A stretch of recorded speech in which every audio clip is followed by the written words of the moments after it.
Assalamualaikum warahmatullahi wabarakatuh.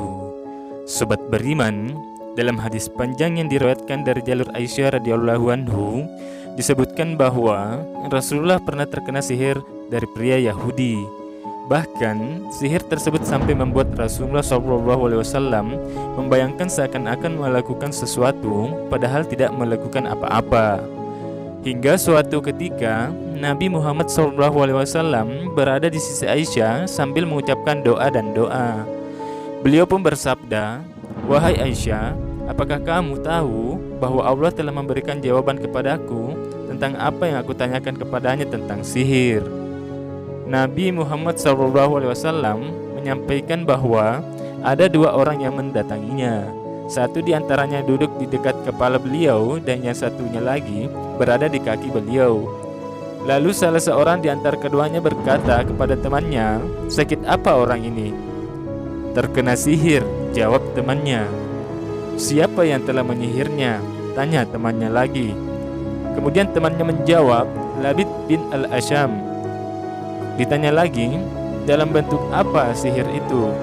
Temannya menjawab, "Pada sisir dan runtukan rambut ketika disisir dan kulit mayang kurma jantan." "Lalu di mana semuanya itu berada?" kata salah satu temannya. Lalu dijawab, "Di sumur Zarwan."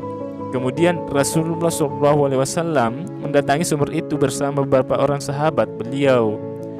Lantas beliau datang dan berkata, "Wahai Aisyah, seakan-akan airnya berwarna merah seperti perasan daun pacar, dan seakan-akan kulit mayang kurmanya seperti kepala setan." Aisyah kemudian bertanya, "Wahai Rasulullah, tidakkah engkau meminta dikeluarkan?" Beliau menjawab, "Allah telah menyembuhkanku sehingga aku tidak ingin memberi pengaruh buruk kepada umat manusia dalam hal itu." Kemudian beliau memerintahkan untuk menimbunnya, maka semuanya pun ditimbun dengan segera. Hadis riwayat Bukhari dan Muslim. Dalam riwayat hadis yang serupa disebutkan Rasulullah SAW mengirim Ali bin Abi Thalib, Subair bin Awan dan Ammar bin Yasir untuk mengangkat batu dan mengambil air dari sumur itu. Rasulullah SAW berkata, "Ini adalah sumur yang saya tunjukkan, seolah-olah airnya adalah pacar, seolah-olah diayak oleh kepala setan." Ketika para sahabat itu mengeluarkan sihir, ada tali yang diikat di dalamnya dengan 11 simpul dimasukkan dengan jarum. Lalu malaikat Jibril datang dan membacakan ayat-ayat dari surah Al-Muawwizatain, yaitu surat Al-Falaq dan An-Nas. Setelah itu Nabi Muhammad SAW berdiri seakan-akan telah mendapat energi dan beliau pun sembuh.